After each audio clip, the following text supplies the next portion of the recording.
All right, Bismillah ar-Rahman ar-Rahim. Let's go ahead and get started. Jazakum khair to all of you for attending this year's general body meeting. Sisters in the back, your voice is just as important, so please don't be shy. Make sure if you guys have questions, at the end of the presentation, we'd definitely love to hear your feedback, thoughts, and questions.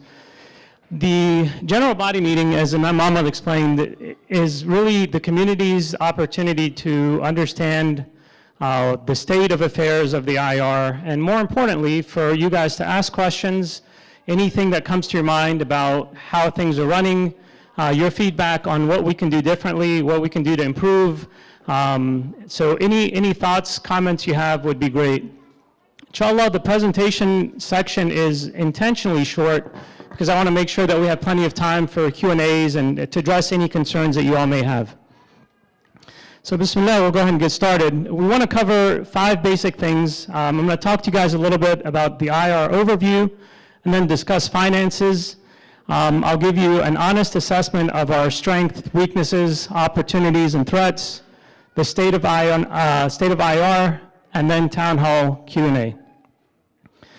We'll start by highlighting the Imam's office. And mashallah, I mean, the Imam's office continues to do amazing work. Some of the highlights this year would be Qudwa Institute, where we have 120 students, and second and third semesters already there. RISE program continues to be really one of the highlights of the organization. RISE is centered around high school and community, or high school and college aged youth, which really, have historically we've had a hard time reconnecting them with the masjid, and so RISE has done a really good job of getting these young professionals back and involved with IR, and the feedback on that program has been phenomenal.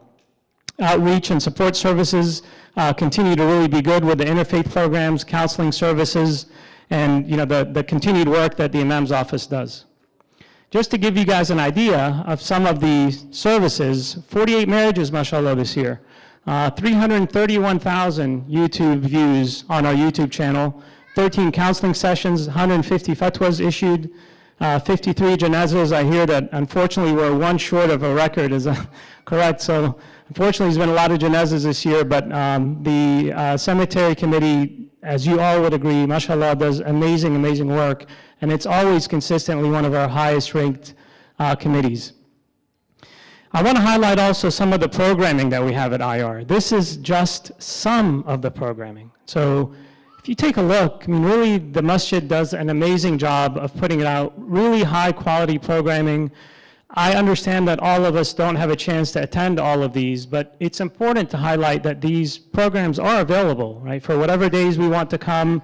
And we continue to really attract keynote speakers and really high level speakers to come to our organization, and we learn every single time we have one of these events. We do get better at it. We understand what the capacity is like. And so they haven't all been perfect, but alhamdulillah, the organization is moving in the right direction and really doing well. It would take me an hour and a half to go over all of the committees, the 37 committees, and the amazing work that they're doing here at IR. So I just highlighted some, but Youth Committee does amazing work. The Cemetery Committee, every single one of these committees that's here is really going above and beyond to make sure that everything runs well at the masjid and that we have a wealth of programming and things available. Hey guys, can you keep your voice down just a little bit? Thank you. Thanks, guys. All right, another big highlight for this year. Alhamdulillah, we were finally able to open IR Page Road, truly a milestone. A second campus for us, and really what I would say is probably the future. IR Atwater will always be the foundation. This place will always be here, always will continue to support IR Atwater, of course. But the truth is we have a lot more space at Page Road, and so we're really happy about something for future generations to come. 26 acres there that many, many generations down the road will be able to build upon and continue to grow that community and that masjid. So in 2016, we had the Building for the Future fundraiser. MashaAllah, many of you came and donated. Really was a very, very good fundraiser. And it took, a solid 9 years. Some of that was funding. A lot of it was Durham County and getting things approval. Now, alhamdulillah, I'm really happy to say we offer 5 daily prayers, 3 Jummah services. Everything is 100% synced with the same timings as here at Atwater. So the same imams rotate back and forth, the same Jummah times, and programming is really set to be initiated by the imam's office very soon. So very soon we'll be able to have programs there as well, and the website will clearly delineate which programs are happening where. So alhamdulillah, that's been a huge hit, and really happy to say that things there are going well. We also have Al-Iman there from pre-K to grade 2 has already launched. The grand opening had over 700 attendees, and phase 2 is already in the works, pending, of course, construction funds and the ability to move on to phase 2. Second, I'll talk about some finances and kind of let you know about where we are. Alhamdulillah, we are cash positive. General revenues this year were a little bit over $2 million, and you can see expenses were right in line with that, $2,025,000. A lot of that is administration, imam's office, facilities maintenance, cleaning, security. It takes a lot to run this organization. And especially now that we have 2 campuses, it takes even more, right? I want to dispel one myth, because as chair for 4 years, I've heard this over and over and over again. The organization, alhamdulillah, with your donations, we are healthy, but IR is not sitting on a pile of cash. So anyone that you hear that tells you the masjid is rich and does not need your donation, I can assure you that's not true. Alhamdulillah, we're doing fine with your support and your help, but with additional expenses, we absolutely need to increase revenue. And the second campus is an additional expense. Alhamdulillah, a much needed expense, but it's definitely factored into the expenses of the organization. Al-Ma'ida Kitchen continues to do well, $551,000 in revenue, expenses $514,000, but those expenses do include funds that were transferred to IR general funds. So the money that comes from us supporting Al-Ma'ida goes into the masjid to help us support programming and everything else that we need. So the true net cash of Al-Ma'ida is significantly more than $36,000. This is what they use for operating expenses. But this year alone, Al-Ma'ida was able to contribute roughly $250,000 into the IR general fund. So alhamdulillah, know that whenever you guys support Al-Ma'ida, the funds are going directly 100% back into this organization to help us continue with the programming and everything that we need to do. And mashallah, this year, with everything that's been happening in Gaza and overseas, social welfare has seen a really nice spike in donations, and so we had a little bit over close to $1,250,000 in donations. The expenditures were more than that, probably due to some excess funds that were maybe left over from last year. And so we continue to source and make sure that we're sending funds to vetted organizations and make sure that the money that you guys donate for social and welfare is going towards a good cause. One important thing I also want to highlight, when we go back real quickly and we talk about the financial revenue and overview, I think all of you already know this, but I want to make sure you understand that per the IR bylaws and constitution, donations that you earmark for a specific cause can only be put towards that cause, 100%. It's not a maybe, it's not a preferential, this is the way the organization runs. Meaning, if you write Al-Iman School and you make a donation for a school, those funds are earmarked specifically for schools and they cannot be used for any other funds. And a lot of times people have specific causes or specific things that they want to donate to, and the organization wants to do everything we can to give you guys that ability and for you to feel comfortable doing that. But if you really do not have a specific cause, the best thing you can do is donate to the IR general funds. This gives us a lot more leeway to be able to allocate the funds where we need the most. If you want your dollar spent on a particular cause, youth, schools, education, of course, feel free to earmark it how you want. But having funds available in the IR general funds bucket gives us the ability to move them around and really is a lot less restrictive that way, right? So the reason I highlighted that, of course, is social welfare. Whatever is earmarked and put towards social welfare can only be spent on social welfare, and we do not mix those two buckets at all. All right, so total revenue, kind of the same thing. We were at $3,834,000 in total revenue. This includes social welfare expenses. You can see right in line with that, $3,788,000. There is a full report that's available online as well that has a lot more detail, but in the interest of time, I'm highlighting some of the information here to you, but you can certainly go online and view the full IR General Body Report, which will have more detailed information in it. Okay. Let's talk about strength, weaknesses, opportunities, and threats. And I'm pretty sure that most of you are familiar with this, but in any organization, annually or every couple of years, you do what's called a SWOT analysis, where you look at what are your organization's strengths, what are your weaknesses, where are some opportunities that you can capture, and what threats out there exist that can really do harm, or, severe harm to the organization. So we'll start with the first graph, and I know this is a busy slide, but I wanted to put everything in one graph for you guys and give you my honest assessment on kind of where we're standing. So let's talk about strength first. MashaAllah, the organization, long-standing, trusted institution that's been serving the Muslim community. We've been here a long time, and alhamdulillah, this is a very credible and trustworthy organization, an absolute strength of this organization. We have strong governance structures with bylaws and shura leadership.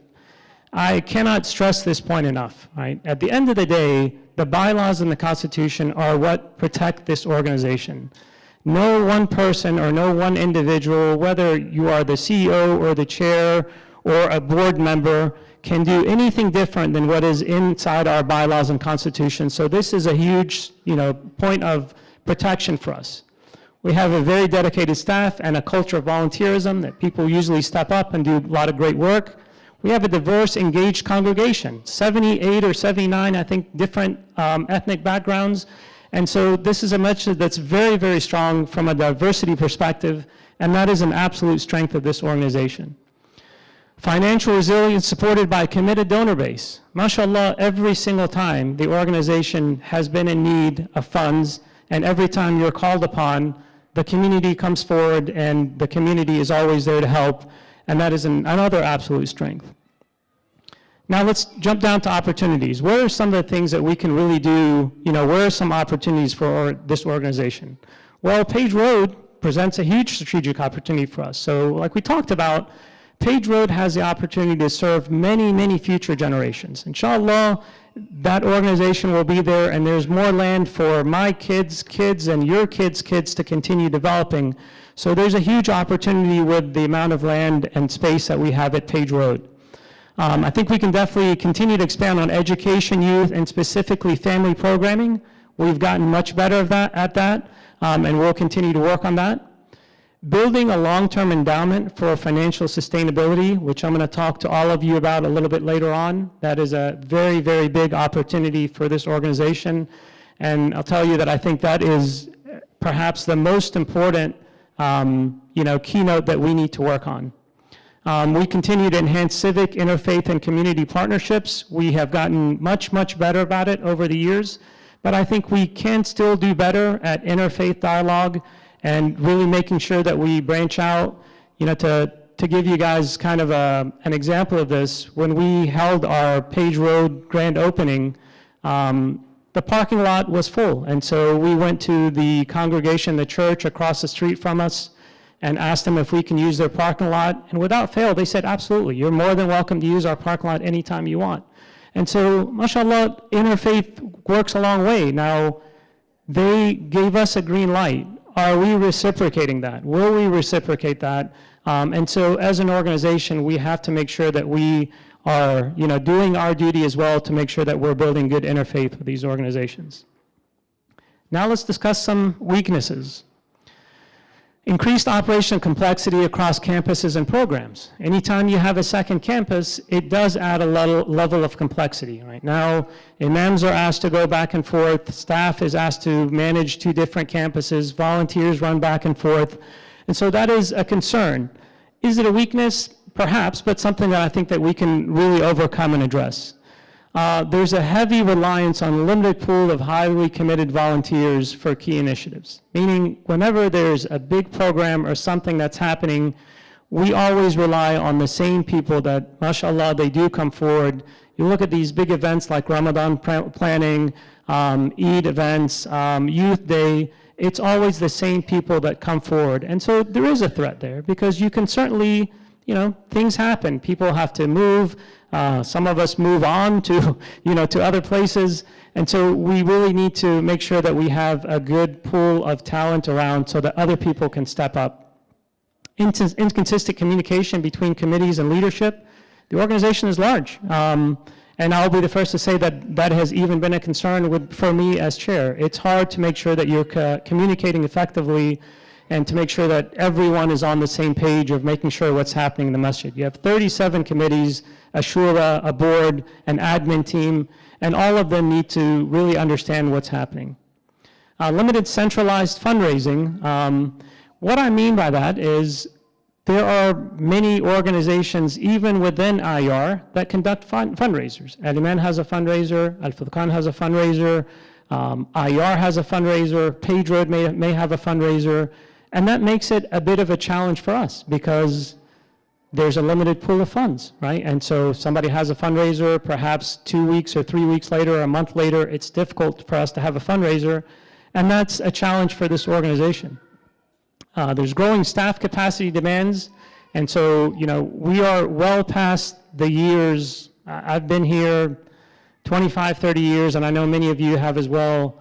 This organization can no longer run the way we did in the 80s and 90s, where you just have volunteers only.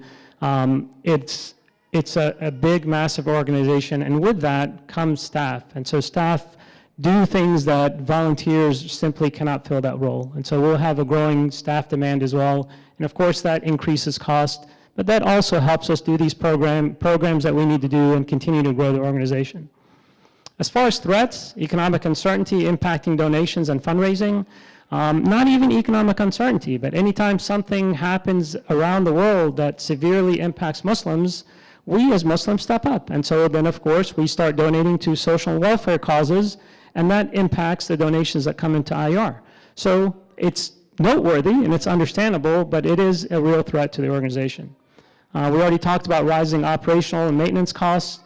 Donor fatigue, like we talked about, due to overlapping fundraising initiatives, and these are all good causes. So we don't blame anyone for donating to other causes, but there are many organizations worthy of our donations and worthy of our dollars. So that does become a challenge for the organization. And then of course, the political climate, especially these days, it is a threat to the organization. MashaAllah, we have a wonderful team of attorneys and lawyers that make sure that we're doing good. The shura and the board is very clear about what can and cannot happen inside the masjid. And so, if sometimes the organization is not as direct about certain things as you'd like, understand that there's a rationale and reason behind that, because as a 501c nonprofit, we have to be very careful about what we say. Your rights as an individual are different than the rights of an entity in a 501c organization. So, all right, now let's talk about financial SWOT analysis. And this is also a busy slide, but we'll kind of walk through it. Biggest strength, alhamdulillah, the endowment continues to grow. We have about $4 million, I think a little bit more than that in our endowment now. We are, again, a trusted community institution, dedicated volunteers, and proven fundraising capacity. Our biggest opportunity right now is the strategic endowment growth to 2040. To give you guys some idea on a little bit more about that, the IR strategic plan has in place that basically for us to grow the endowment to a certain level by 2040. The reason that's really important is once we get to a certain threshold in the IR endowment, we will be able to cover the bulk of our expenses purely by the proceeds coming from the endowment and not having to touch the principal at all. The biggest challenge for all of this, and I'm going to jump to weaknesses, were that 15-year bridge period and financial strain. Where we are now in 2025, and when we get to 2040, inshallah, by the time we get to 2040, as this endowment continues to grow, we will be a lot less reliant on community donations. The biggest challenge for us as a group and for this organization is filling that 15-year gap and making sure that we're continuing to donate and make sure that we're continuing to feed the endowment to make sure that by the time we are there in 2040, any donations that come at that point in time will be to cover a little bit of an expense, and hopefully those donations will be going more towards the endowment. And this is really how we break this cycle. It's difficult for us to always ask you guys for money and always ask you for fundraising. We don't like it. I know it's difficult for all of you guys. MashaAllah, you always step up, but the endowment will help us kind of bridge that gap. We just need to find a way to get through the next 15 years, inshallah.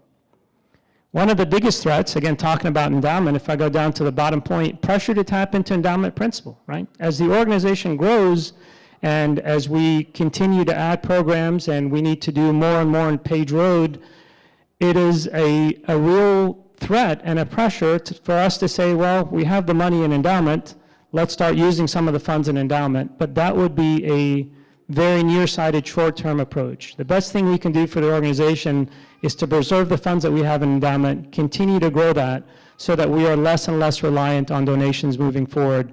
So inshallah 15 years, but I'm optimistic that we'll get there together, inshallah. All right, let's talk about the state of IAR. So challenges and headwinds. Where are we now?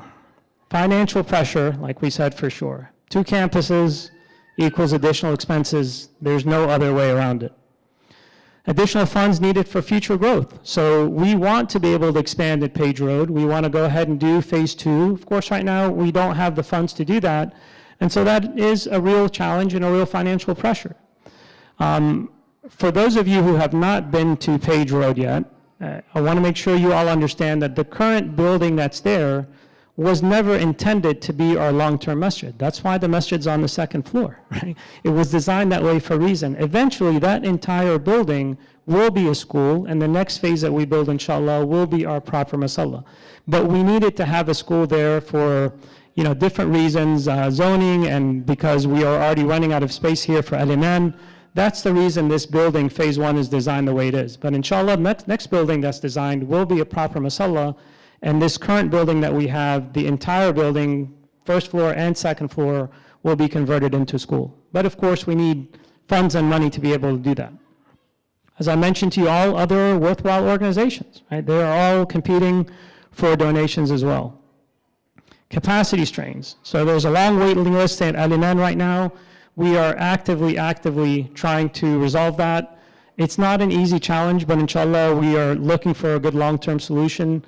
We all know that there's a need for an Islamic high school, and there's a rapidly growing community. So we are already tied space-wise here at IR Atwater, and so we're trying to find a way to continue the growth at Page and find any way to expand here as well. And then sustainable growth, volunteer engagement, and a stagnant donation pool. The donations that are coming into IR, the 80-20 rule that you hear about everywhere else is unfortunately true here as well. 80% of our donations come from 20% of the community. This is not a fundraising talk, but I will definitely take a minute to tell you guys all, please do donate to the organization. Whatever you can give really is needed and is always put to good causes and good uses. So these are challenges and headwinds, but let me tell you why we will succeed, inshallah. And I say this with full wisdom and full conviction. We have a strong governance. I mentioned to you before, the IR bylaws and constitution protect this organization and keeps us strong. We have improved relationships between the Shu'aba and the IR BOD. I want to highlight on this because it's really important. In any healthy organization, there is checks and balances. And so having 2 groups that are checking each other is healthy. This is a good thing. It's not a bad thing. But alhamdulillah, the relationship between the Shura and the board is very good and continues to get better. And we're all learning from one another and fully united. Again, we have a very engaged community, diverse community that's always ready to step up when called upon. This is why we will succeed. And we have institutions over individuals.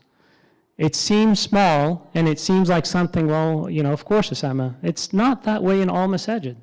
There is no one individual here that is greater than this organization, and that is by default and by design. When I leave as chair, another chair will come and will do just as good of a job. Inshallah, he or she does an even better job. And so the organization is poised with systems and processes that keep us strong, and it's not based on any one individual. We're going to go to Town Hall Q&A, but before we do that, I want to jump ahead real quick and share a personal note with you guys. My term as chair will conclude at the end of this month, so December 31st, inshallah, is my last day as chair, and this will be my last general body meeting with both of you guys. And I just want to sincerely tell you how much I have appreciated and how humbled I am to have been given the opportunity to serve as chair of this organization. I've been fortunate to have several titles, and I can tell you in all honesty, the thing that I'm absolutely most proud of is the ability to serve this organization and the trust and faith that you all have put in me to do whatever I can as chair to represent this organization. That being said, service does not end with the role ends, right? I have been here at IR in some service capacity for 24 years. My heart is forever and will forever be tied to this organization. A title does not matter to me. Anytime I'm asked asked to volunteer, I will be here, and so my role does not end when the service ends. And I have a ton of faith in the and confidence in the incoming leadership. MashaAllah, the entire shura is really well poised to do great work. We have a nice, stable board. We have an excellent incoming chair and vice chair that are excellent professionally, very, very good at managing people and managing processes. And so I feel really comfortable where this organization is headed, and it has been an absolute honor to serve all of you and to be involved in this organization. So from the bottom of my heart, thank you, and we will go back to Q&A. Anyone has questions, feedback, thoughts on any of the slides or anything else that is on your mind? I'd love to hear from any of you. Sisters as well, if you have anything in the back, please raise your hands. Yeah. Assalamu alaikum. Wa alaikum salam. Jazakallah khairan for all the beautiful work you guys have been doing. One of the problems we're having here is parking. So what are you guys doing about the parking that we have in the back over there? Do you have any plan on extending the park? You mean across the street? Or Across this, I think on that street Atwater. yeah, on Atwater, I don't know, other than the street parking, there's not much. We do have the parking that's across the street. Is it Atwater or Atwater? Yeah, across the street on Atwater. And so we've tried to expand that lot as much as possible. We're not able to convert it into a proper parking lot. The city simply won't allow that, but we've been able to clear as much land as possible to kind of help. We know we are strained here with parking. It's definitely an issue during Ramadan, but we're trying to do whatever we can. Anytime a parcel comes available that we feel like would be beneficial to the organization, the investment team looks at it, reviews it based on the price, and then they take it to the shura, and then a decision at that point in time is made. But we are actively looking for any parcels that may come available next to us. So, but great question. Any other questions? Yes. First of all, Jazakumullah khair for all the work that's been done, and may Allah subhanahu wa ta'ala give you and your family for the time and all those in the shura who have served the best of this life and the hereafter, and for those who are present. I have two observations. One is that we are really not doing enough for the youth. Let's face the reality. In the high schools, there's between 1,000 and 2,000 Muslim students in the high school. Not less than 1,000, maybe even more than 2,000. The numbers vary.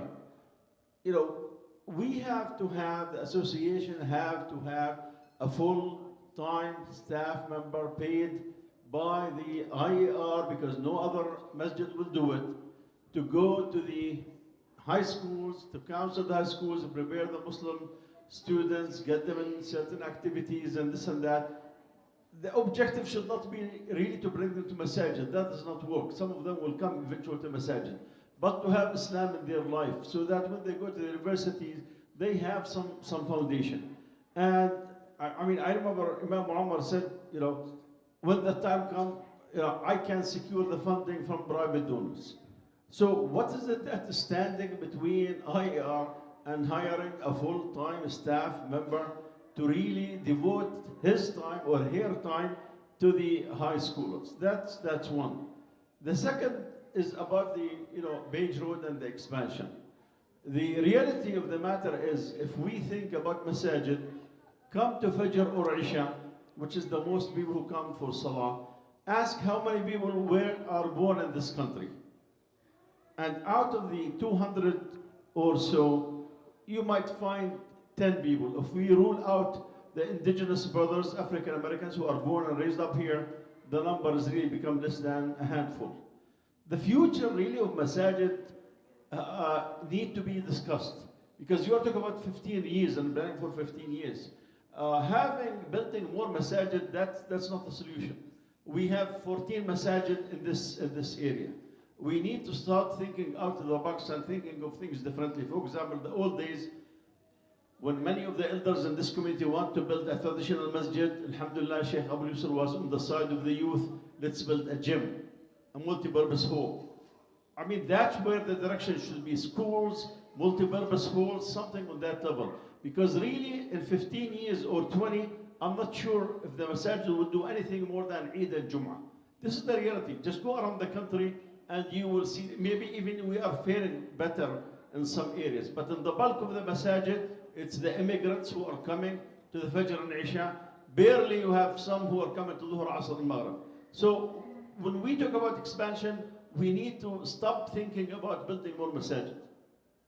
Yeah, Jazakumullah khair, Brother Hashem. I agree with you 100%, and I'll address that by telling you we certainly don't need 26 acres for a masjid. And so when I said masjid at Page Road, really what I meant was, of course, a community. And whether that starts by a masjid or starts with a gym or starts with whatever the community needs, when the time comes and we are ready for phase 2, I would really strongly encourage the shura to issue a public poll to the community and for them to garner feedback and say, what does the community need? But I agree with you 100%. It's not just about the masjid. The gym here has been a huge, huge value add for everyone, right? Any age uses it. We also use it for community events and janazas and other things. And so having that space is critical. And so I hope that we build Page Road with those intentions in mind, not just as a space to pray, but as a community. And alhamdulillah, we have the space to do that there. And so the community involvement will be really important as well as to what we build and what the community feels is most beneficial to them there. So Jazakumullah khair for saying that, and I agree 100%. Yeah.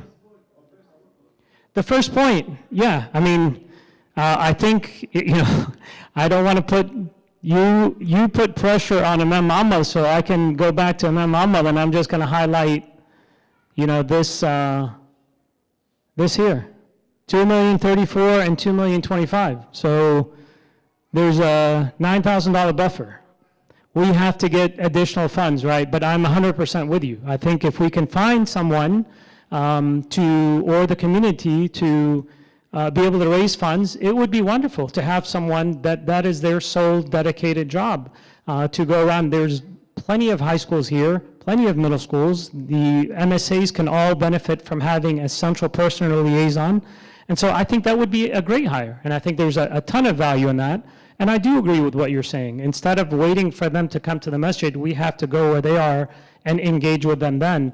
And so I wholeheartedly agree with you. So now the pressure's on Imam Ahmad to talk to this private donor. Brother Jalise.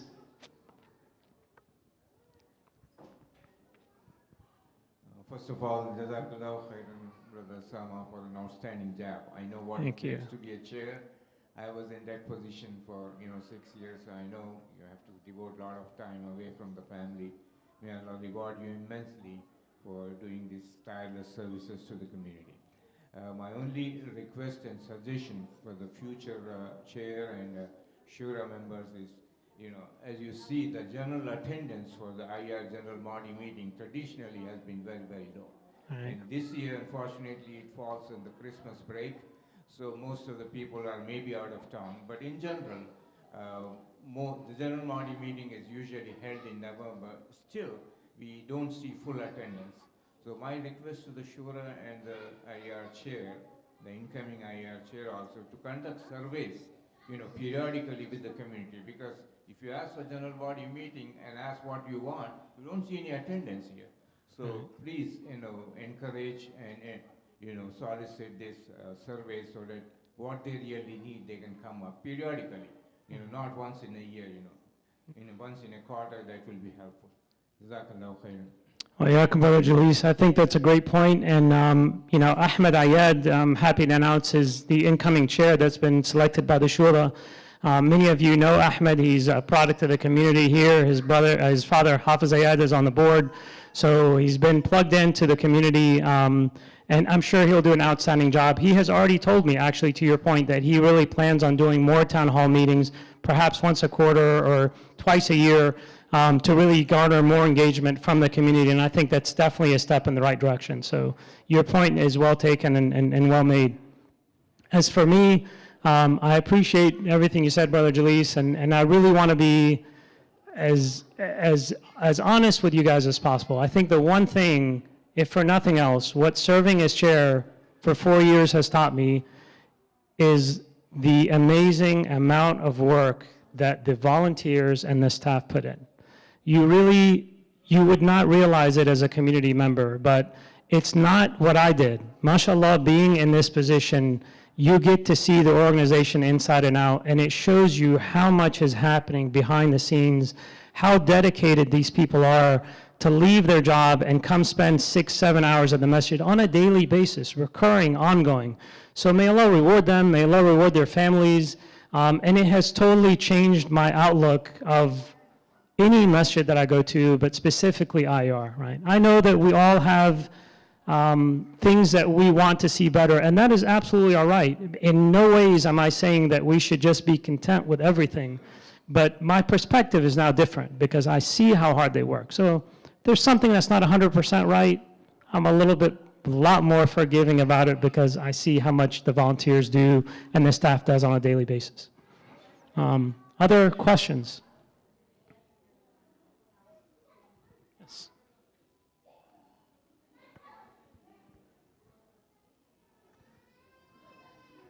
Jazakallah khairan, brother, for all your time that you've been doing. I want to say, first of all, thank you very much for all the time you did. Jazakallah khairan. One question I have is, one of your slides, the slide for the threats that RF faces, it was a zoning, city zoning. I don't know. Which, financial slide or No, the strength? threats. Strength? Okay. No, the threats. Oh, the threats. Yeah. For the one for endowment or this first one here? No, this one. Okay. The regulatory zoning compliance. Yes. Did you touch on that? I didn't touch on that, you're right, but let me discuss that now. Just in general, zoning and anytime we go to build a new building now, it is becoming more and more challenging. Not necessarily because we're an Islamic institution. I really don't think that that's the case. But the city and county and all of the zoning requirements are getting a lot more expensive. They take a lot more time. There's a backlog in the city. And so we spend a lot of time, energy, and money just trying to get things approved, by the city. So to give you an example, I think one of the brothers here mentioned parking. Well, we could look at some of the challenges or threats, I would say, was, for example, if we were to find a lot that we purchased, just because you purchased that lot doesn't necessarily mean that the city is going to allow you to park there, right? So these are the types of challenges that we sometimes face, is you have to find out about the zoning first before we make a purchase. But that's what I wanted to touch base on, and thank you for mentioning that. So just follow up to that. If you notice Raleigh, the zone is changing. They're building a lot of apartments. Every time a lot comes, they're building apartments. Right. Where students and singles move. So you could see the parking could be more, it will be more problematic, there will be more problematic in the parking around here.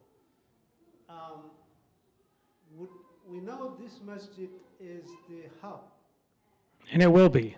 Will it be, or will make it Page Road to be the hub? No, no, look, that's for communities to decide. There are some people that live closer to IR, and this will always be their hub. There are certain people that live closer to Page Road, and that may be their hub. I go back and forth between, they both have a different charm, but the most important thing is they are both 100% IR. No distinction whatsoever. The same shura, the same BOD, the same imams, the same bylaws. So if that changes, where Page Road becomes the hub 15, 20 years down the road, it'll simply be due to space and constraints here, right? In this location, we are truly constrained horizontally and vertically. We can't build any higher, and we can't expand size-wise either. But to me, my heart will always be with Atwater. This is the community I grew up in. This is the masjid I grew up in. And I don't see that ever changing, right? There's a significant portion of the population that lives close to Page Road, Atwater, and this will always be home. So hopefully that answers your question, but yeah. And I think, you know, to add to that, as we continue to build and expand on Page Road, we cannot lose sight of Atwater either, right? This space will always be here, and will continue to pay attention to Atwater and make sure that we have the funding that we need to run this masjid as well. Right? Jazakallah khair, Dr. Osama, barakallah feek. And thank you for serving our community for these 4 years. I think the parking issue needs to be addressed. I remember vividly more than 25 years ago, I had a proposal to the IR to make a parking deck, and we talked to the NC State, have a joint venture, bringing somebody from outside to have parking deck across from the soccer field there, on that area there. I think this is the only solution to resolve this problem. Otherwise, as you said, the city does not like to have, this is method preserved community in here. They don't like to have parking in here everywhere. So I think we need to start having different thinking, different planning, different attitude toward working together with NC State. They are in need for this. The soccer field, sometimes they don't have parking. They park everywhere here as well. It's like our Friday prayers gathering. So I think we need to have this partnership with NC State to start talking about what is the parking availability, and if the city, when the city sees that we are working with NC State, I think the city will provide that approval without delay, inshallah. Jazakallah khair. Yeah, wa yakum, Brother Khalid. I think that's a great idea. I think we need to certainly think outside the box in any type of parking. A couple of challenges, just the things that come to my mind right now. Parking decks are, as you know, I mean, you're a civil engineer, they are extremely expensive to build. And then the second thing is, I remember 2019 or 2020, we did have a group of people that kind of assessed this concept of a parking lot. And when we talked to community masajid and people around the nation, the thought was that for our type of congregation, especially for Jum'ahs, a parking deck may not be ideal because you have everyone coming in at the same time and everyone leaving at the same time. Imagine being on the fourth floor of a deck and you're trying to get out. And that's the same reason that things like PNC Arena or large complexes, they favor flat land versus a parking deck. So I'm not saying that that's not a possibility, but it may be challenging for like Jummah prayers coming and going, and if you have to park on the third floor or fourth floor, try and get out in a timely manner may be difficult, but I think it is something that needs to be looked at, especially jointly with NC State University. Yeah. Assalamu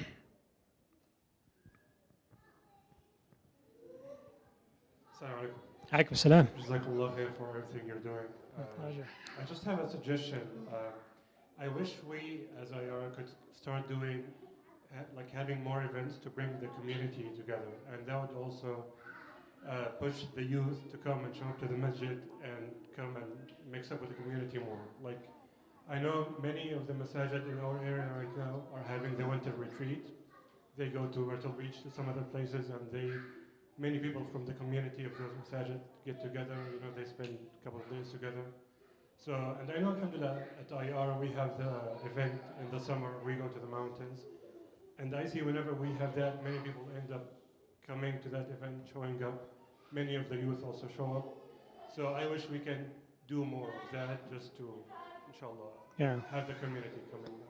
Yeah, no, Jazakallah khair. The wonderful, wonderful thought, and actually here under opportunities, you see family programming, education, youth. I agree with you 100%. I think this is really a way to attract families and bring people to IR together. The challenge, and I hate to be naysayer, but the challenge is, as I mentioned earlier, the volunteers that we have, mashallah, put in a ton of time, and they really are already stretched thin. If you and a team of people want to spearhead this, I promise you, the shura would be 100% behind you. The admin team would be 100% behind you. But one of the really critical things I've learned is everything that happens at the organization, you have to have one driver. You have to have one person that says, hey guys, this is important to me, I want to do it, and I'm willing to put in some time or at least help you sort of organizing. If that happens, the shura will be 100% behind you, the admin team will be 100% behind you, but it's difficult for us to pull our own internal volunteers into something else, although we know it's absolutely worthwhile, and we will continue to work on it. But my ask of the community is, all of these wonderful ideas are great, but what would really help us as an organization, if you say, I have this idea, and I'm willing to help you implement it, right? I've got some time I can put in, or I'm gonna get 3 or 4 people together to kind of help us put together this retreat. That makes things much easier for us, an organization. We'll do everything we can to support you, but I'm with you 100%, inshallah. Welcome. No questions from the sisters. I have 3 girls and a wife at home, and they ask questions all day long, so this is different. Alaikum salam, Brother Naji. Barakallahu feek. Allah khalik. That you do. I have a suggestion/comment. About 2 decades ago, I think the community has grown. It was actually a lot smaller than it is now. Probably a lot of people agree with me on that. Now, and at that time, the masjid was serving the community in a many meaningful ways, right? But now that the community has grown at an exponential rate, it becomes kind of hard to do the same work, right? Absolutely. So my suggestion is, it possible for our month to shift its focus, right? And serve as the hub for our local communities, made of different ethnic and nationalities, by harmonizing our communities from these different ethnic groups, and by harmonizing these local communities and communicating directly with their leaderships. Yeah, Brother Naji, I 100% agree with you. I think it's a great cause, and if you remember, I think you were in the shura with me at the time.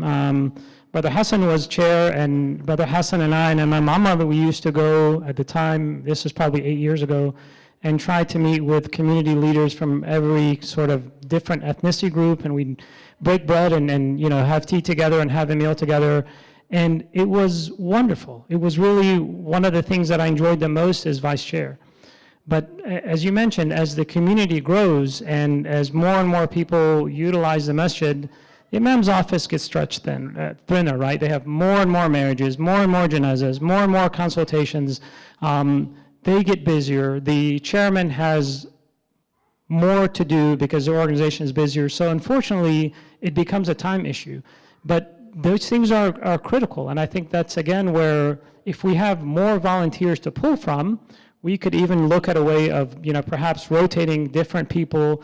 But that was very, very valuable when we did it, and I would love to be able to go back and do that. It's just a matter of time, unfortunately, right? So, but great point. Any other questions?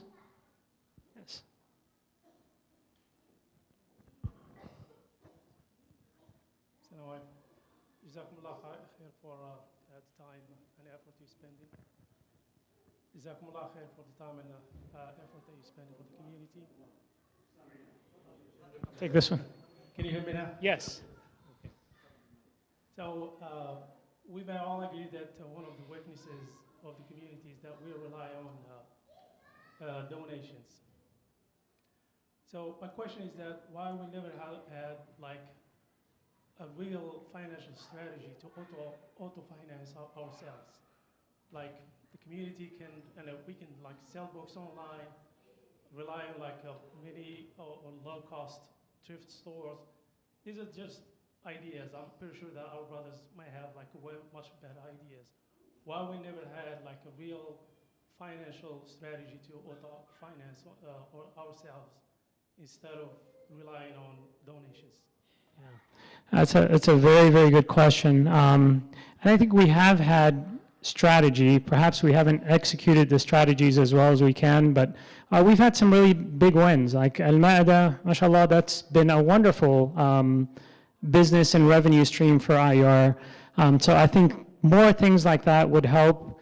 As far as opening a business, the organization has some challenges that perhaps individually we wouldn't have. So for example, one of the concepts is, well, we could buy some land and build like a small strip mall, lease those spaces out, and that would generate revenue for the organization. And that's absolutely true. The problem is, of course, IR cannot go to the bank and seek a traditional loan that any other business person can do, and so we're limited. So for us to buy land and, for example, build a small strip center and be able to lease that space out, that would be a wonderful revenue model, but we have to have $3.5 to $4 million in solid cash that we could use instead of doing the traditional route of, people put down 30% and you take a loan for the remaining 70%. Of course, as an organization and Islamically, we're not allowed to do that. So those have been some of the challenges, and we just haven't had enough cash reserves to be able to do that meaningfully. Now, one of the things that has really helped the organization is our ability to buy land, and we've had amazing people that have been able to identify land in areas that we'll appreciate, and so we can buy that land, sit on it, and then sell it at a significantly higher price than we bought it for. And that has really, really helped the organization grow, and that's part of the biggest reason that we have close to the $4 million in endowment now. A lot of this money is coming from land that was purchased as an investment and then sold at a higher cost, and we roll that money into the investment. But to your point, I absolutely agree with you, and any thoughts or suggestions, please, bring them to me, share them with the shura, share them with anyone in leadership that can help us see those to fruition. And if it's a valuable business model that we can implement, absolutely. Like I said, we don't like asking for donations. We know it's tough for the community, tough for my mama, it's tough for all of us, and the ask is always there, right? So, but inshallah, if we can get through the next 15 years and continue to seed the endowment, then it will be a huge burden off of not just our shoulders, but the future generation that will come. This is really the best path forward for our financial independence, if you will. Now, in 2040, will we still be holding fundraisers? Absolutely. But the difference is the funds that we're raising then are just going to seed the endowment to continue to sustain this growth. Alaikum salam. So I think there have been a lot of great points. I think Dr. Hisham's comment about having someone particularly focused on the youth, but I think we also need sort of scholars and teachers to interact with the vast majority of the community, whether it's somebody focused on women. But to your last comment, it took, I think, almost a decade to build this first part of Page Road. And I think many of us, maybe I'll just say, maybe it's just me, but to assume that the remaining, I don't know how many, 20-some acres is going to be built at a much more efficient timeline when there doesn't appear to be a master plan, because you suggested like getting polling, et cetera. It doesn't seem like that. And I think many people feel like I feel that there is a big shift away from here as the center to all the attention there. this is the hub, and it generates the revenue, and you have Al-Ma'idah, and it's where all the people are on a Friday evening. But why not sell some of that property? Or use that as, I mean, you've mentioned the investment team and their success in buying and selling properties, which I think actually would be useful for the community to hear about that from the investment team, and also to hear from the endowment team what's happening with the endowment regularly, as opposed to maybe hearing it from you once a year or the next chair. But I think that Dr. Hisham's point was really hit the nail on the head. We need to be investing. I think this has been a cliche now for some time, where people have been saying we need to invest in the people, and buildings can be, you can figure that out when you know what the actual people are.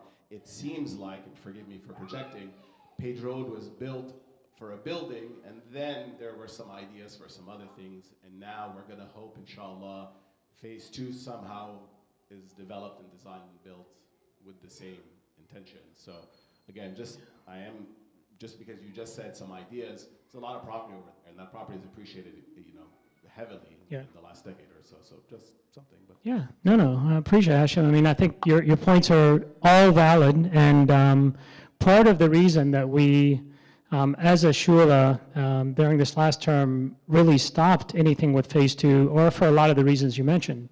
We don't want to build anything until we find out really what the community needs. As far as the 26 acres, I think there's 2 ways to look at this. Option number 1, which you mentioned, selling some land, definitely a viable option. Maybe we need 13 instead of 26. Maybe we need 16. I think that's a conversation for the next, shura and BOD to discuss. I will tell you that even just as chair, I get calls on that land probably twice a month. It's a very valuable piece of property. Now, I think where we as a community and as an organization have to be very careful is if we sell some of this land now and we're not careful about what the 50 to 75 year vision will look like, right? Inshallah, this community will continue to grow. IR will continue to be here for a long time. And I say that, just to kind of present the other side of the coin. Imagine if in 1983, IR had 7 acres and we sold 4 and now we're sitting on these 3. We would now be going, man, what if we had those 4 acres, right? We would have been much better off.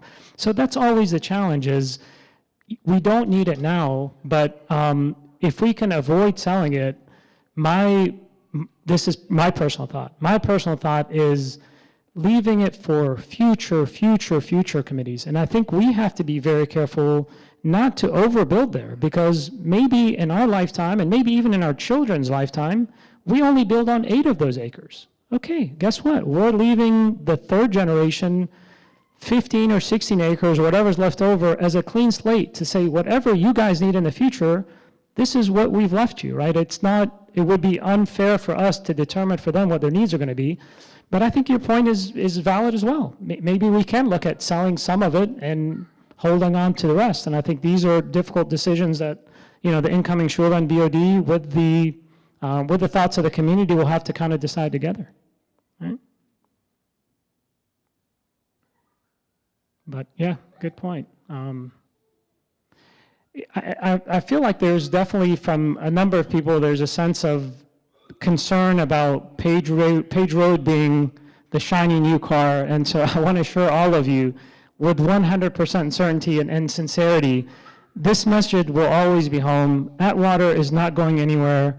But I think what happens, just like those of us who have kids, you have a new baby, they take a lot of your attention eventually, but that doesn't mean you can forget about the older siblings as well, right? So I sincerely hope that this community, the incoming shura and the BOD, does not lose sight of the fact that Atwater is as important as Page Road is, and that we need to make sure that we focus here as well. Any other questions, thoughts? This has been a great discussion. I wish I would have done this more.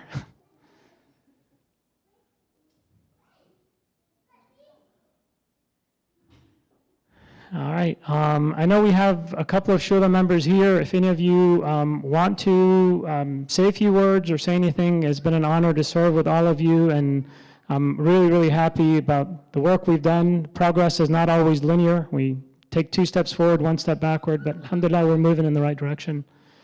And if no other comments, then jazakumullah khair to all of you for attending. It's been an honor and a pleasure, and I will be here and continue to serve however I can. Jazakumullah khair.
A little bit late, but for any of you that can stay, please do. I know it'll be really a worthwhile lecture for her. We're going to have her definitely repeat it again if you don't mind. Sorry about that, Sister Rana. I apologize. Next time. Okay, so we'll postpone. We'll get her on the docket for perhaps next Friday, another Friday, and I will be in attendance as well. Thank you.